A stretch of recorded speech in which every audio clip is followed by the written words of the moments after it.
All right, well, we'll get started here with our second general session on Tuesday morning here at the Georgia Dairy Conference. A couple of announcements before we get started. First thing, I wanted to say for everyone that's got an item in they're bidding on at the Georgia Dairy silent auction, the silent auction is going to close at 2 p.m. today.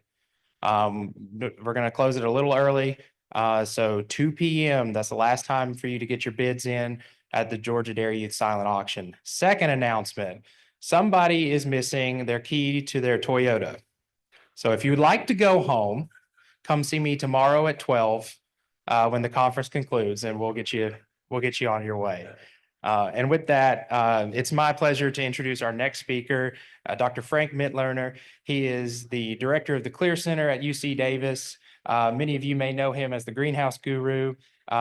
He has been a renowned speaker on dairy sustainability and greenhouse gas emissions. And we're really excited to have him as part of our program to talk about sustainability in dairy farming and the tools that are available for us as dairy producers as we face the challenges of the next couple of decades. So with that, would you please give a warm welcome to Dr. Frank Mitloehner.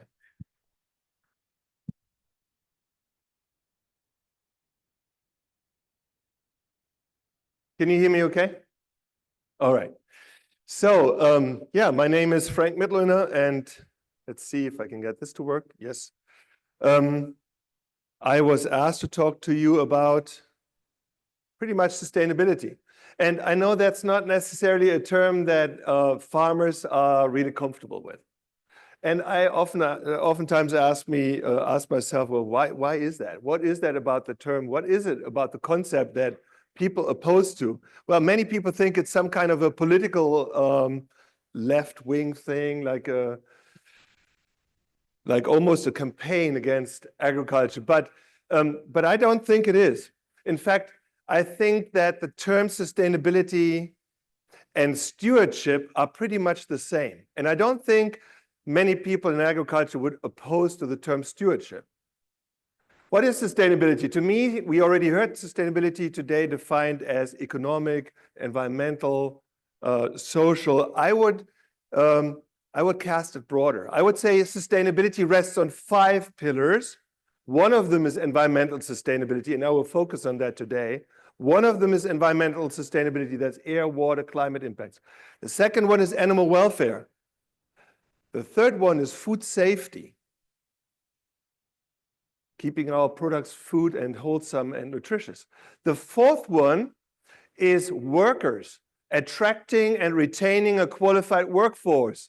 How can that not be listed among sustainability issues? And the fifth one is financial viability. And if you ask me what stewardship is, it's the same thing. If you are not a good steward of the land, the soil, the water of your farm, then you won't run that farm for very long. If you're not a good steward of the welfare and health of your animals, guess what? Then you're not a farmer for much longer. If you are not a good steward of the people who work with you, you have a real problem. Everybody knows that. The quality of your product, the milk, is paramount. So food safety is. And of course, the financial resources are. So to me, stewardship and sustainability are pretty much the same. People in the countryside call it one thing. People in cities call it another thing. But guess what? The people who call it sustainability are the ones buying your product. And therefore, let's not get hung up on a term, but buy into the overall concept of trying to be the best steward of our businesses. And that's what I'm here to talk to you about, but I will focus on environmental sustainability. Before I go further, I want to thank Alltech for sponsoring my talk, which is titled, as you see here, Sustainable Livestock, Sustainable Future, Why We Need a Toolkit of Solutions to Improve Sustainability in Animal Agriculture. I'm the director of the Clear Center at UC Davis. It's a center studying and communicating sustainability in animal agriculture. We are producing many, many tools to communicate effectively, not just within agriculture, but also outside, and particularly outside of agriculture, the sustainability story of animal agriculture. And that is really trying to address anyone from high school students to college students to policymakers, journalists, You name it, the whole gamut. And we do this with explainers, with blogs, with news stories, with YouTubes. We are wherever our audiences are. And that's particularly true for social media.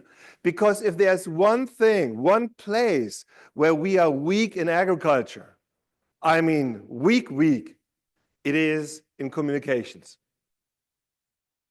We are great at telling ourselves our story, but the people out there don't hear it. And they ask questions, particularly the younger generation is asking questions. And when they do ask questions, then all too often people in agriculture don't answer. So for example, I teach a class with 400 undergraduate students at UC Davis. We have 1,600 undergraduate students in my department, animal science at UC Davis, 1,600 undergraduate students, the largest animal science major in the country. And they're very, very clever kids. And they have many questions. One time I took them to commercial dairy, and one of the students asked the farmer, hey, I hear that there's pus in milk. Is that true? Guess what the farmer said? The farmer said, no comment. And I thought, wow, what a missed opportunity. Why wouldn't you talk about somatic cell count? Explain it, explain how it's measured, explain how we make sure that this will not affect milk quality and so forth. How about explaining what we do to cows to minimize issues such as that? But to say no comment was certainly a missed opportunity, right? Because that student will keep asking those questions. And guess what? Sooner or later, that student will face somebody, I call them our special friends, and I'm being facetious now, those people who don't like us very much, and they will have an answer as to whether there's pus in milk. Guess what that answer is? We all know that. So we have to do a better job communicating. That's really important. Today I will talk to you about one particular issue that's near and dear to everybody's heart here. What's the impact of cows on climate? And again, I'm facetious here. Many of you cannot hear this topic anymore, but that doesn't make it go away. That does not make it go away. Whether it's McDonald's or Danone, whether it's Starbucks or any of the other major chains, they view these topics as being on top of their list. And with those issues being on top of their lists, it's on top of our list because they are the ones buying your milk. I will now talk for a few minutes just to give you a little background and get everybody up to snuff as to what we are actually talking about when we talk about livestock's impact on climate. First of all, what are greenhouse gases? Okay, and how in the world do they contribute to warming of our planet? This slide here shows the sun radiating down solar beams to the surface of the earth. Normally that solar radiation and the heat contained therein would be reflected back into space if there weren't this blanket of greenhouse gases. Gases such as carbon dioxide, methane, nitrous oxide. They effectively form a blanket over the Earth's atmosphere, retaining some of that solar heat in our atmosphere. And without these greenhouse gases, life on Earth would not be possible. It would be way too cold. We need greenhouse gases. So why the issue? Why do we even discuss that? We are discussing that because human activity is producing so much of these greenhouse gases that this blanket, so to say, is getting too thick. And that means too much heat is retained. The thicker the blanket, the more heat from the sun is retained, the greater the warming. That's the theory behind greenhouse gases. And while most climate scientists would say the main greenhouse gas in the world is CO2, carbon dioxide, which is a result of burning oil, coal, and gas, our special friends say, no, it's methane. And we need to focus on methane, they say. And guess who is one of the main sources of methane? You guess it, cows. Hence, the topic. When you look at this graph, a little convoluted, it shows a global listing of sectors producing greenhouse gases. You see here in red is energy, and energy stands for the burning of fossil fuels with various sectors, including transportation, aviation, building emissions, and so on and so on. Everything that burns fossil fuels combined in the world is responsible for almost 3/4 of all greenhouse gases in the world. And again, that's in the world, that's global. Agriculture and forestry also make up a good chunk. And again, this is global numbers. The Food and Agriculture Organization of the United Nations used to say that livestock globally emits 18% of greenhouse gases, 1/8. And they said, and that's the world's mightiest agency around food and agriculture. They, the United Nations FAO, said livestock produces 18% of greenhouse gases, and that is more than the global transportation sector. They said that cows and pigs and chickens and so forth produce more greenhouse gases leading to a changing climate than all cars, trucks, trains, planes, ships in the world combined. Does anybody here believe that? Nobody. I didn't believe it. My graduate students didn't believe it. But not believing is not enough for a scientist. We had to prove or disprove. And sure enough, we found that they were wrong. Why?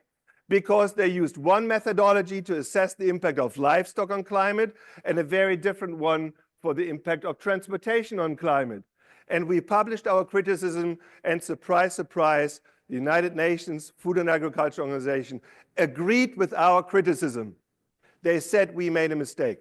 They said about themselves that they made a mistake. And they took it back. But the media, our special friends, did not want to take it back, and they kept running with the same story. I also critiqued the 18% number, said it was too high. I estimated livestock's impact on climate to be approximately 12%, and I had my special friends go gaga on me, saying, oh, Mitloehner cannot be trusted, he's too close to agriculture. But guess what?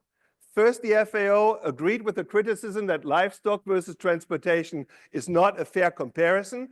And secondly, as of last year, they came out with a new estimate for livestock's impact on climate, and that is 12%. Exactly the number that we told them some 15 years ago. I don't tell you that to say we knew it or they were wrong, we were right. But that sometimes you have to stand up, even if the other side is as mighty as the FAO is, and say what you think is right. Now, I will give you a few numbers in this presentation that I ask you to remember. Globally, livestock contributes to 11 to 12% of all greenhouse gases in the world. That is a global number, though. This is not the US number. In the US, that number is 4%.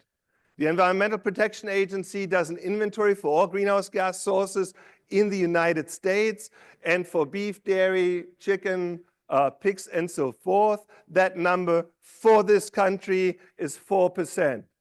That's a number that you can take to the bank to those people who say that you are one of the leading sources of greenhouse gases in the United States. That is not the case. That's not to say that we are not a source of greenhouse gases, but we are certainly not a leading source of greenhouse gases.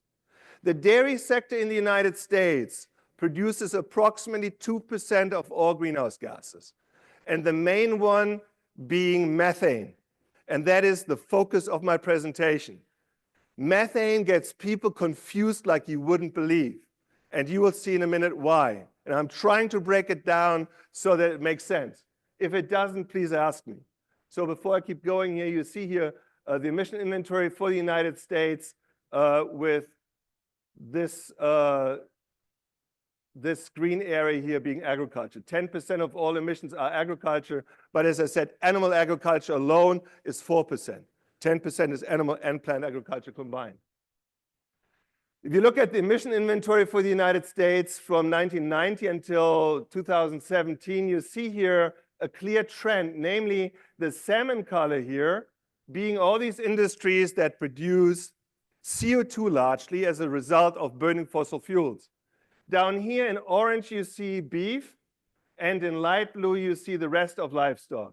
As I told you, 4% of all emissions are from livestock in the United States.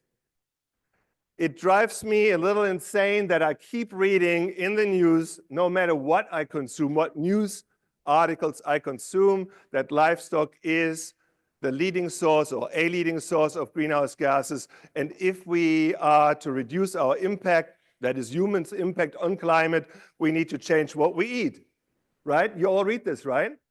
So let's eat plant-based alternatives to dairy, to beef, and so on in order to reduce our impact on climate, they say. Where is all of that coming from? Many journalists are very confused about the following. There are different greenhouse gases, CO2, methane, nitrous oxide. They are all greenhouse gases. They all trap heat when hit by a solar beam. And they trap that heat much like a coffee container will trap the heat from your coffee. Whether you put it in a styrofoam cup or into a China cup or into a Starbucks $20 insulated cup, decides how long your coffee will stay warm. The same is true for these greenhouse gases. This is like the styrofoam cup here. Methane is like the China cup, and nitrous oxide is like the Starbucks $20 insulated cup. It traps the heat longer.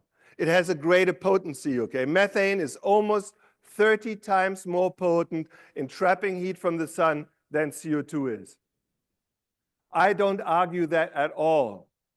But the journalists who use that statistics, it's called GWP 100, that's the conversion of methane and nitrous oxide into CO2 equivalents. They don't understand that it's not just a difference in potency of trapping heat from the sun, but there's more nuance to it. And I'm about to show you what that nuance is. So remember, currently everybody out there, well-meaning but oftentimes ill-informed, reports that methane sources are atrocious to our climate because of this potency here. What they don't understand is the following. This slide here shows the global methane budget. On the left side, you see various sources, including fossil fuel production and use, agriculture and waste, biomass burning, wetlands, and so on. These are all the sources on the left side, worldwide producing methane. And as you can see, they amount to a total of around 560 teragrams. That's how much methane is produced in the world.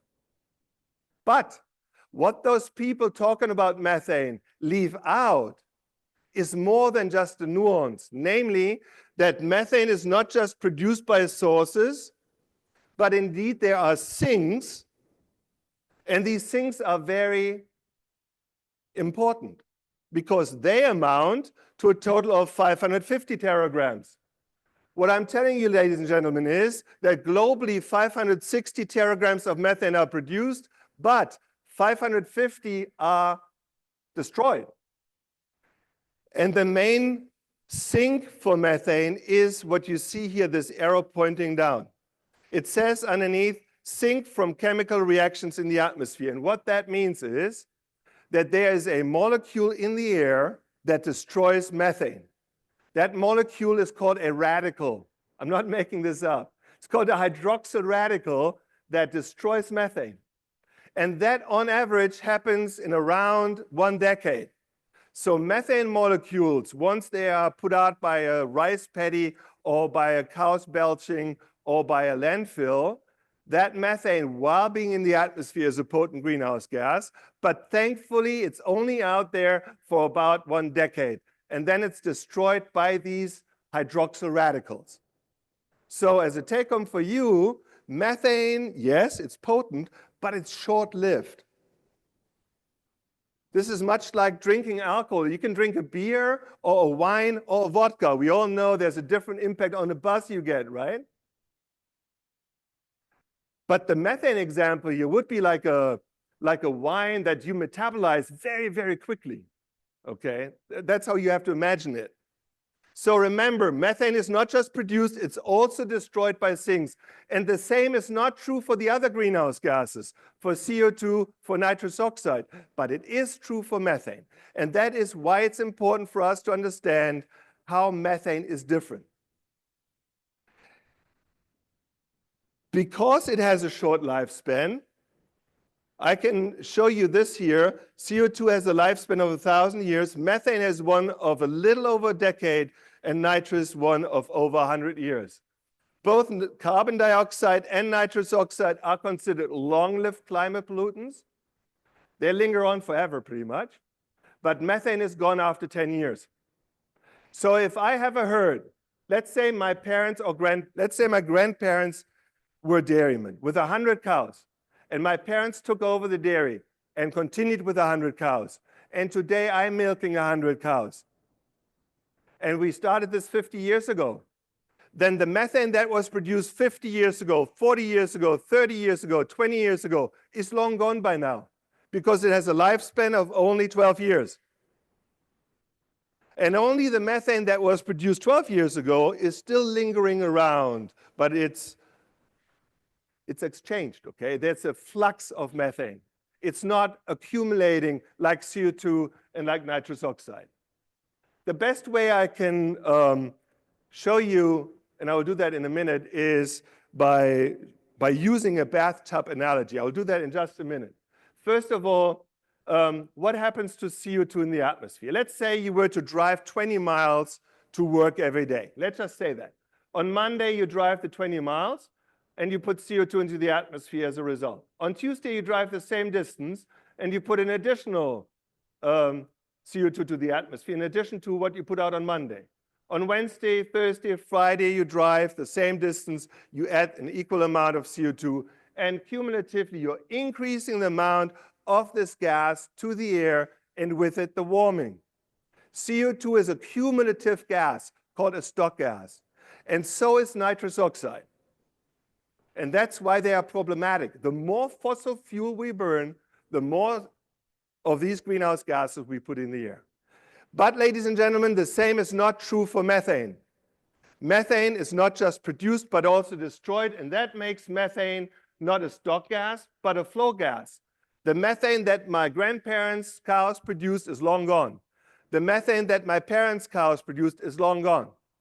I'm managing the methane that my generation has generated and the cows on my farm, okay? That's what I'm dealing with, not with the stuff from my parents and grandparents. Methane is a flow gas. It does not accumulate in the atmosphere.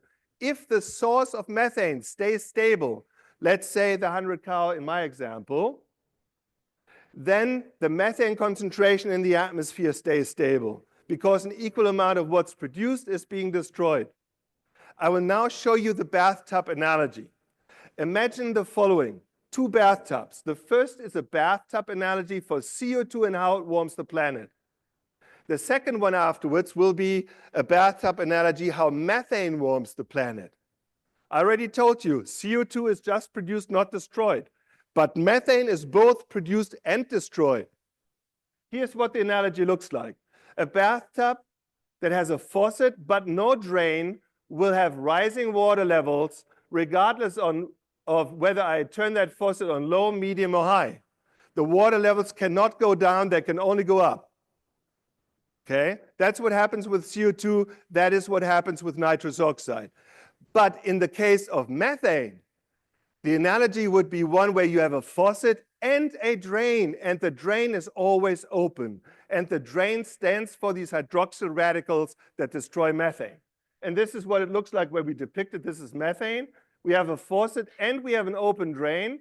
If the faucet is on normal, an equal amount of water that goes in, goes out. Water levels stay stable. If I put the faucet on low, but the drain is open, then the levels can go down. The levels, ladies and gentlemen, can go down when we manage methane.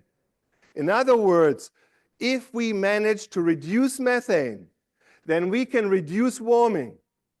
And that is not true for other sources of greenhouse gases such as CO2 or nitrous oxide. I hope the last person in the room will now understand that Mitloehner is not saying methane doesn't matter. I'm saying methane does matter, and I'm saying managing methane does matter, because once we manage methane, we can become part of a climate solution. This is not some kind of greenwashing. This is real. If we ignore methane, we have a problem, because if methane goes up over time, so goes warming. We don't want that. If we keep methane stable, then we don't add additional warming. So a stable cattle herd will not add additional warming because of what I just explained. But if we reduce methane, like we have been in California, and I will show you that in a few minutes, if we reduce methane, we reduce warming. And that makes a big difference. And that is now understood by most scientists, but by very few journalists. And that's why they're still beating the bush. And this is why you still get your black eye.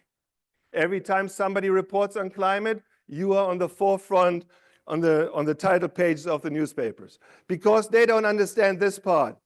This is not some deflection of our responsibility. This is physics and chemistry, ladies and gentlemen. Methane is not just produced, it's also destroyed. And if we manage methane and reduce it, we can reduce warming. I will now show you the so-called biogenic carbon cycle. It is something that terribly can confuse people. And so please listen very carefully as to how I explain it. Methane chemically is called CH4, and the C is the carbon in the methane. Where does the carbon in the methane originate? Where does it come from? And where is it going? That's what I'm talking about right now.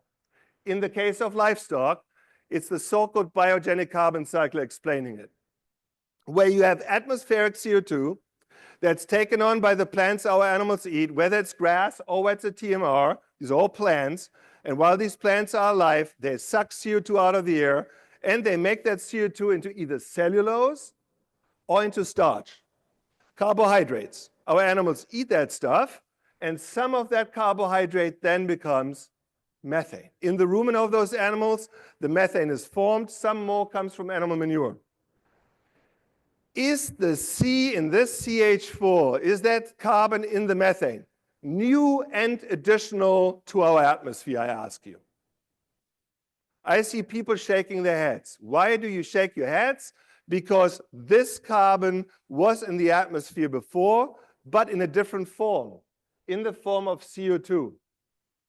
This is not new carbon in the atmosphere. This is a new form of carbon in the atmosphere, but it was in the atmosphere before. I told you methane will be destroyed after about a decade. And that process is called hydroxyl oxidation. And this hydroxyl oxidation destroys the methane, and it makes it back to where it came from, CO2. But is this CO2 new and additional to our atmosphere? No. It was CO2 before. Just a week or 2 weeks ago, I read a dairy publication called Milkweed, and I almost fell over. I couldn't believe what I read when I read that the author said Mitloehner says that methane doesn't matter, and Mitloehner neglects to mention that methane is converted into CO2. I have never once done that. I always explain the biogenic carbon cycle as one where carbon comes from CO2, it goes to carbohydrates, it becomes methane, and while it is methane, it warms our planet. And then it goes from methane back to CO2, and the cycle is complete. This cycle takes about 12 years. If we have a constant cattle herd, we are not adding additional carbon to the atmosphere, and hence we are not adding additional warming. If we increase methane over time, then we do add additional warming. But if we decrease methane, then we decrease warming. And that's really important to understand. Why? Because it's so different from other sources of methane. Let's say fossil fuel is another source of methane and of CO2. What are fossil fuels? Fossil fuels are oil, coal, and gas. And oil, coal, and gas used to be plants and animals such as dinosaurs that lived a long, long time ago. They lived, died, decayed, fossilized, and accumulated underground for a very long time. Until about 70 years ago, humans started to extract that stuff. We took about half of all that fossil fuel out of the ground, and we burned it with cars, trucks, trains, planes, ships, and by doing so, we converted ancient carbon into CO2, and every time we do that, we add new and additional carbon to the atmosphere. And that causes new and additional warming. And that is in total contrast to the livestock-related carbon, where we cycle carbon around. If you want to contrast both, this is the fossil fuel, ancient carbon that's extracted, burned with cars, trucks, trains, planes, ships. There's your new and additional CO2 causing new and additional warming. And here's your biogenic carbon cycle, where atmospheric CO2 goes into plants. About 10% of that carbon stays above ground in what our animals eat. 90% goes below ground into the roots, and from the roots into the soil. It's taken on by soil microbes, a process called soil sequestration, soil carbon sequestration. And that's a big deal, by the way, for which your industry gets zero credit on the sideline, okay? Soil carbon sequestration. Our animals eat some of that above ground vegetation, they belch some of that methane out, and that methane then becomes CO2 again. That is a cycle. This is not a cycle, but a one-way street.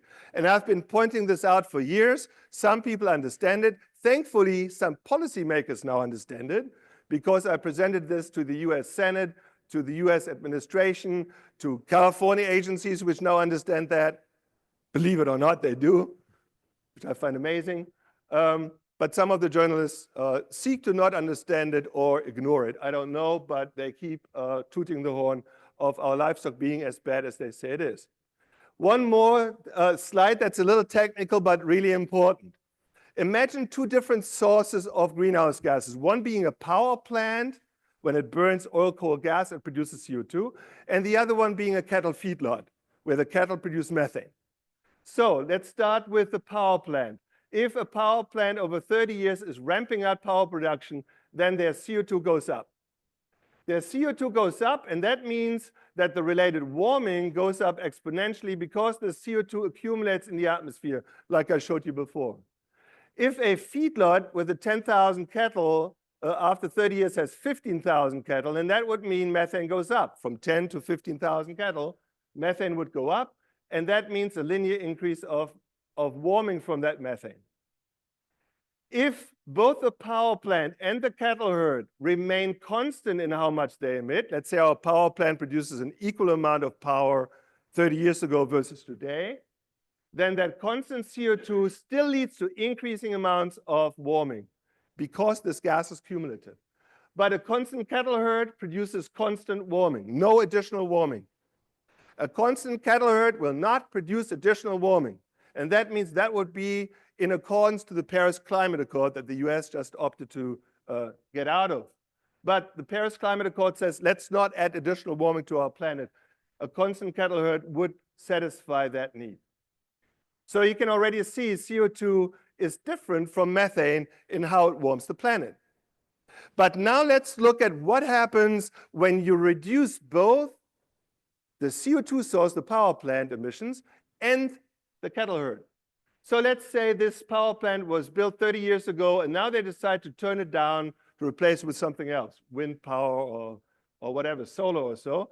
So they reduce CO2 over time, and then they shut down the power plant. What happens to the resulting CO2? It goes down. But the warming from that decreasing CO2 still goes up because of the long lifespan of that gas. It continues to rise all the way until you stop that power plant, and then the related warming plateaus. But look what happens when we reduce methane. When we reduce methane, whether we do it with anaerobic digesters or feed additives or some way else, when we reduce methane, we instantaneously reduce warming. And that, ladies and gentlemen, is a big deal. Because, yes, it is possible, and we are already doing it. We are not getting credit for it because most people don't understand what I have just explained to you. But it's very important that this industry understands this methane issue and that we grab it by the horns and stop ignoring it, because you can use this very much to your advantage. The public is interested in this topic, and it's not going away with the new administration. It's not going away. It's here to stay. Now, my special friends say, no, we should not work with farmers. We should just concentrate on consuming less animal source foods, less meat, less milk, and so on. So first of all, throughout the world, that's not going to happen. It's also not happening here in the US or in European countries.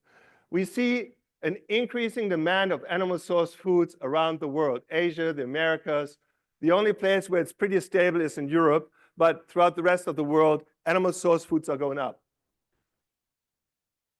This slide here is an important one. It shows the human population increase throughout different world regions. You see in Southeast Asia, human population is going up. In Africa in particular, South and North America are going up slightly. By 2050. In Europe, we will have a slight decrease in human population.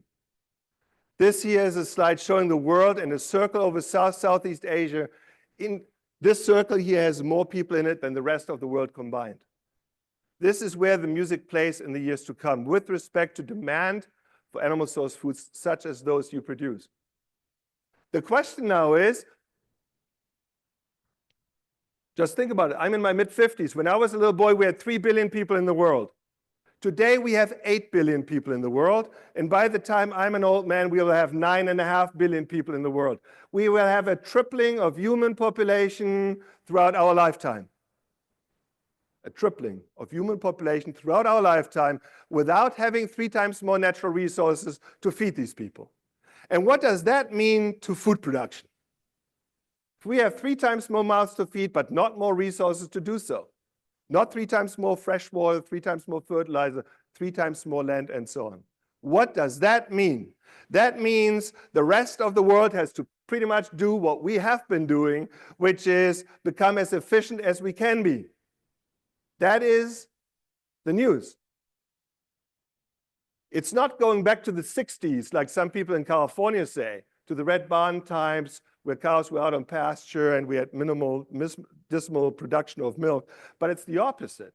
We have to become way more efficient than we have been over the last few decades. At the same time that human population is increasing, this year is not increasing, that's arable land. The arable land is pretty stable. Thank God we also have marginal land, which is land that's not suitable for other food production. And the only food production possible under marginal conditions, meaning on lands where you can't grow crops, is through ruminant livestock, because they can make use of what grows there, which is forages. So what are our pathways to reduce emissions in animal agriculture? Well, if you read the news, you will find that what we have to do, they say, is we need to change what we eat. We need to eat less animal source foods, they say. What is the reality? I'm going to ground zero in the world now, and that's the United Kingdom. If there's any place in the world where veganism, vegetarianism, and so on, where that took off, it's there. Also Germany, where I'm originally from, that too, but the rest of the world, not so much. But let's just take a look at the UK and see how omnivores have changed over the years from 2019 until recent.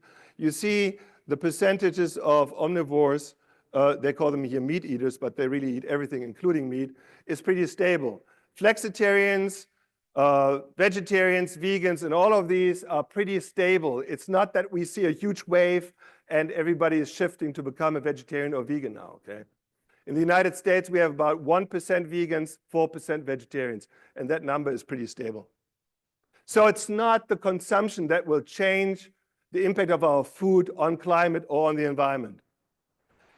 Recently, I was in Dubai at the COP20, whatever it was, 28 it was, and there the world media had said that the World Food Organization, Food and Agriculture Organization would release a report in which they asked the world's human population to reduce consumption of animal source foods. You saw articles like the ones I just showed you here, like this one, all over the world press. But what indeed the FAO said was something very different. They released this report, and I urge you to take a look at it. This is the QR code that gets you there. They said that we need to do something very different with respect to reducing emissions. Namely, they said the following. So this is a little convoluted. It shows on the left side the base emissions of greenhouse gases from all animal source foods. It shows in the second column here additional greenhouse gas emissions that the world will see by 2050 if we don't mitigate emissions. The third column shows everything from now until 2050 with respect to livestock greenhouse gas emissions. So they say by 2050, we will be right here if we don't reduce greenhouse gas emissions from animal source foods. The FAO also said we want to be here, so we want to strongly reduce greenhouse gas emissions from animal source foods. And then the FAO says how we get there. And they say we need a toolbox of solutions. And I couldn't agree more. What do they say? They say we need to improve on this one here, productivity increases. That's productivity in our farming system. Then they say we need to improve animal health and then some other things here, such as we need to do better breeding and so on. All these issues are issues that we have been focusing on here in the United States for many years. The FAO also looked at what would happen if we were to change what we eat, cumulatively eat a more plant-based diet, like the media is continually saying. What would happen then? And this is what the FAO says. They said if we in the industrialized world were to change what we eat to plant-based diets, we would see not the highest, but the second lowest amount of emission reductions. That's what the FAO said. And the media said exactly the opposite. The FAO said this, and the media said the opposite, but they said the FAO said so, which was not true. I have another 5 minutes here, and I want to show this to you really quickly. This is a California case study on the issue of livestock and how to reduce greenhouse gas emissions. This is a QR code that will get you to a report that two of my colleagues and I wrote to the California legislature. It's called Meeting the Call. First of all, California has various methane sources. You can see here the dairy sector is prominent in how much methane comes from that sector. California has a very ambitious, the most ambitious goal in the world in reducing methane, namely by 40% by the year 2030.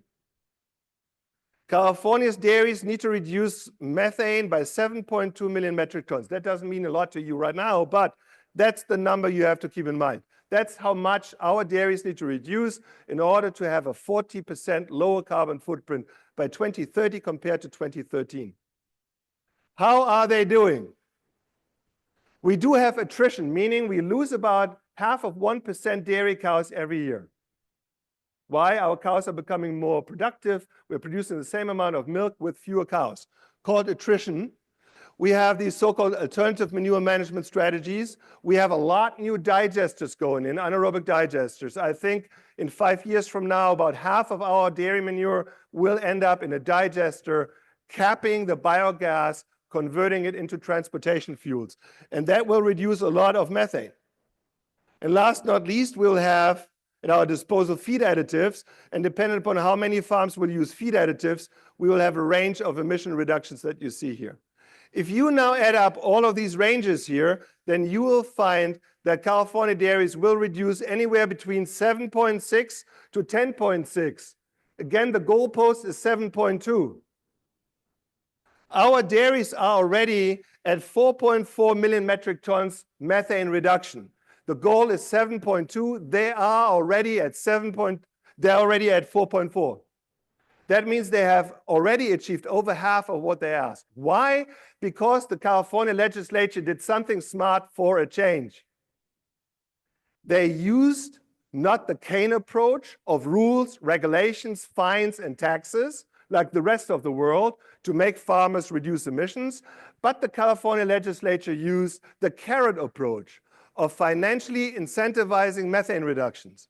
You reduce methane, we give you money. For example, the low carbon fuel standard credits. This here is a covered lagoon, a digester. What's bulging out is biogas. That biogas is converted into transportation fuels, which then make their ways into heavy-duty trucks, buses, and so on. So we are already seeing these changes, okay? Strong reductions of methane by the state working with and not against the dairy farmers. And that strong reduction has far-reaching consequences. So I just talked about digesters. These are all feed additives. Without feed additives, our dairy industry will not achieve the full 40% reduction. We will have to have feed additives in the mix. And dependent upon how many dairy farms will use feed additives will be whether or not we achieve the 2030, but I think we will achieve the 2030 goal. These are things such as seaweed, bovaer. Here you see agolin. That's a product that farmers use not so much to reduce methane, but primarily to improve performance. But it has the co-benefit of reducing methane. Many of the other additives don't, but this one in particular does. So you see the different additives have different methane reduction potentials. We now know that methane is a heritable trait. You can now breed for low methane cows. And you can test which cow is a low methane cow versus which one is not, and then select your herd accordingly. There are many different tools that we will have at our disposal to address methane, in other words.